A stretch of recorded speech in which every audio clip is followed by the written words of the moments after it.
ಎಲ್ಲರಿಗೂ ನನ್ನ ನಮಸ್ಕಾರಗಳು. ಮೊದಲನೇದಾಗಿ ನನಗೆ ತುಂಬ ಖುಷಿಯಾಗುತ್ತಿದೆ.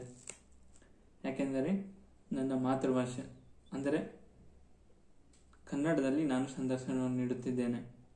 ನಮ್ಮ ಕನ್ನಡ ನಮ್ಮ ಹೆಮ್ಮೆ.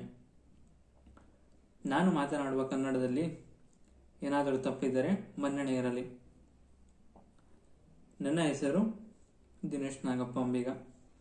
ನಮ್ಮ ಊರು ಕುಮಟಾ. ನಾನು ಪದವಿಯನ್ನು ಮುಗಿಸಿದ್ದು ಸ್ವತಂತ್ರ ಪದವಿ ಪೂರ್ವ ಕಾಲೇಜ್ ಬಾಡ.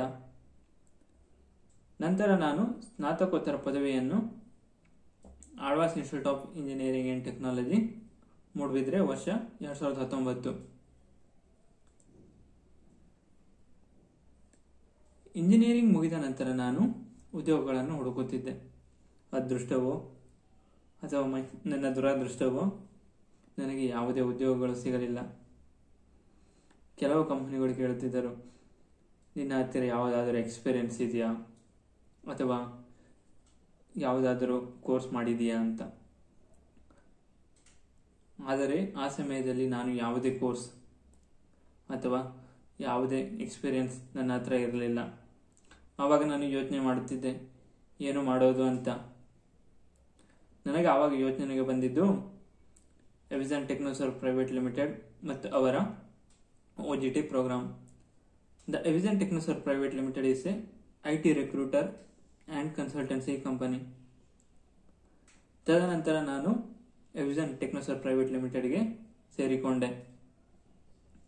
ಎವಿಸನ್ ಟೆಕ್ನೋಸರ್ವ್ ಅಲ್ಲಿ ತರಬೇತಿದಾರರು ಚೆನ್ನಾಗಿ ಪಾಠಗಳನ್ನು ಮಾಡುತ್ತಿದ್ದರು ಮತ್ತು ವಿದ್ಯಾರ್ಥಿಗಳ ಡೌಟನ್ನು ಕ್ಲಾರಿಫೈ ಮಾಡುತ್ತಿದ್ದರು. ಎವಿಸನ್ ಟೆಕ್ನೋಸರ್ವ್ ಅಲ್ಲಿ ನಾನು ತುಂಬ ಕಲಿತಿದ್ದೇನೆ. ಅವು ಯಾವುದೆಂದರೆ CCNA, Windows administrator, Windows server, cyber security ಮತ್ತು ಆಪರೇಟಿಂಗ್ ಸಿಸ್ಟಮ್ ಸಂಬಂಧಿಸಿದ ಸಮಸ್ಯೆಗಳನ್ನು ಹೇಗೆ ಬಗೆಹರಿಸುವುದು. ವಿಂಡೋಸ್ ಅಡ್ಮಿನಿಸ್ಟ್ರೇಟರ್ ನಾನು ಕಲಿತಿದ್ದು ಏನೆಂದರೆ ಬೂಟಿಂಗ್ ಪ್ರೊಸೆಸ್, ಬಳಕೆದಾರರ ಮತ್ತು ನಿಯಂತ್ರಕರ ಖಾತೆಗಳನ್ನು ಹೇಗೆ ರಚಿಸುವುದು, ತದನಂತರ what is the difference between work group and domain. ಅದಾದ ನಂತರ ವಿಂಡೋಸ್ ಸರ್ವರ್. ಇನ್ ವಿಂಡೋಸ್ ಸರ್ವರ್ ನಾನು ಕಲಿತಿದ್ದೇನೆಂದರೆ ಹೇಗೆ ವಿಂಡೋಸ್ ಸರ್ವರ್ 2012 ಇನ್ಸ್ಟಾಲ್ ಮಾಡುವುದು, ಹೇಗೆ ADDS, DHCP ಮತ್ತು DNS ರೂಲ್ಗಳನ್ನ ಆಡ್ ಮಾಡೋದು, ಹೇಗೆ ಯೂಸರ್ ಅಕೌಂಟ್ನ ಕ್ರಿಯೇಟ್ ಮಾಡೋದು ಮತ್ತು ಹೇಗೆ ಡೊಮೈನ್ ಟು PC ಜಾಯಿನ್ ಆಗುವುದು. ತದನಂತರ ನಾನು ಫೈಲ್ ಟ್ರಾನ್ಸ್ಫರ್ ಪ್ರೋಟೋಕಾಲ್ನ ಯೂಸ್ ಮಾಡಿಕೊಂಡು ಹೇಗೆ ಡಾಟಾಗಳನ್ನ ಒಂದು ಕಡೆಯಿಂದ ಇನ್ನೊಂದು ಕಡೆ ಟ್ರಾನ್ಸ್ಫರ್ ಮಾಡೋದು ಮತ್ತು RDP ಪ್ರೋಟೋಕಾಲ್ನ ಯೂಸ್ ಮಾಡಿಕೊಂಡು ನಿಯಂತ್ರಕರು ಹೇಗೆ ಕ್ಲೈಂಟ್ PCನ ದೂರದಿಂದ ಆಕ್ಸೆಸ್ ಮಾಡ್ತಾರೆ. ತದನಂತರ ನಾನು ಕಲ್ತಿದ್ದೇನೆಂದರೆ ಆಪರೇಟಿಂಗ್ ಸಿಸ್ಟಮ್ ಸಂಬಂಧಿಸಿದ ಸಮಸ್ಯೆಗಳನ್ನ ಹೇಗೆ ಬಗೆಹರಿಸುವುದು. ಅವು ಯಾವುದೆಂದರೆ BSOD ಎರರ್, ಕಪ್ಪು ಪರದೆ ಪ್ರಾಬ್ಲಮ್ ಮತ್ತು ಸಿಸ್ಟಮ್ ಹ್ಯಾಂಗಿಂಗ್ ಸಂಬಂಧಿಸಿದ ಸಮಸ್ಯೆಗಳು. ಅದಾದ ನಂತರ ನಾನು ಕಲ್ತಿದ್ದೇನೆಂದರೆ CCNA ನೆಟ್ವರ್ಕಿಂಗ್. CCNA ನೆಟ್ವರ್ಕಿಂಗ್ ಅಲ್ಲಿ ನಾನು ಕಲ್ತಿದ್ದೇನೆಂದರೆ ವಾಟ್ ಈಸ್ ನೆಟ್ವರ್ಕಿಂಗ್, ಅದರ ಘಟಕಗಳು, ಯಾವ ಕಂಪೋನೆಂಟ್ಗಳನ್ನ ಯೂಸ್ ಮಾಡ್ತಾರೆ ನೆಟ್ವರ್ಕಿಂಗ್ ಅಲ್ಲಿ ಮತ್ತು ಯಾವ ಕೇಬಲ್ ಮತ್ತು ವೈರ್ಗಳನ್ನ ಯೂಸ್ ಮಾಡ್ತಾರೆ ಮತ್ತು configuration of the routing and switching. ತದನಂತರ ನಾನು ಕಲ್ತಿದ್ದೇನೆಂದ್ರೆ ರೌಟಿಂಗ್ ಪ್ರೋಟೋಕಾಲ್ಸ್. ರೌಟಿಂಗ್ ಪ್ರೋಟೋಕಾಲ್ಸ್ನ ನಾವು ಯಾಕೆ ಯೂಸ್ ಮಾಡ್ತಾರೆ ಅಂದ್ರೆ two routers are need to communicating. ಅದಕ್ಕೋಸ್ಕರ ನಾವು ರೌಟಿಂಗ್ ಪ್ರೋಟೋಕಾಲ್ಸ್ನ ಯೂಸ್ ಮಾಡ್ತೀವಿ. ಇನ್ ರೌಟಿಂಗ್ ಪ್ರೋಟೋಕಾಲ್ಸ್ ಅಲ್ಲಿ ಸ್ಟ್ಯಾಟಿಕ್ ರೂಟ್,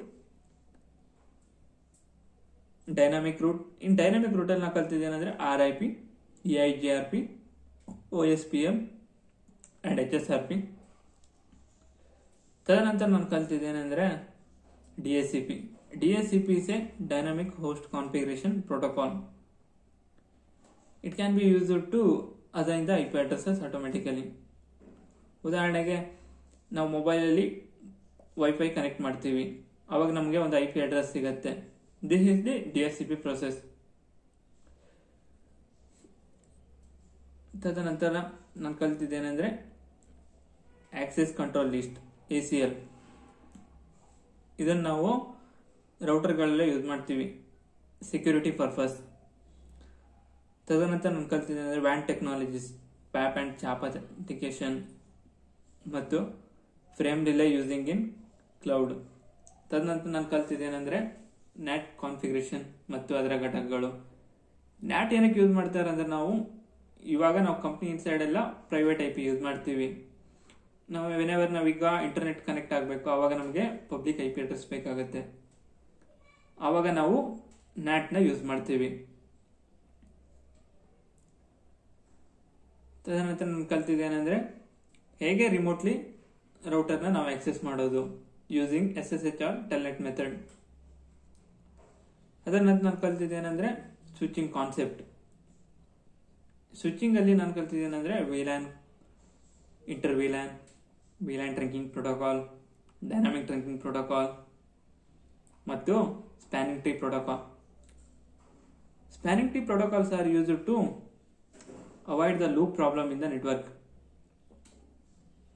ತದನಂತರ ನಾನು ಕಲ್ತಿದ್ದೇನೆಂದರೆ IP ಅಡ್ರೆಸಸ್.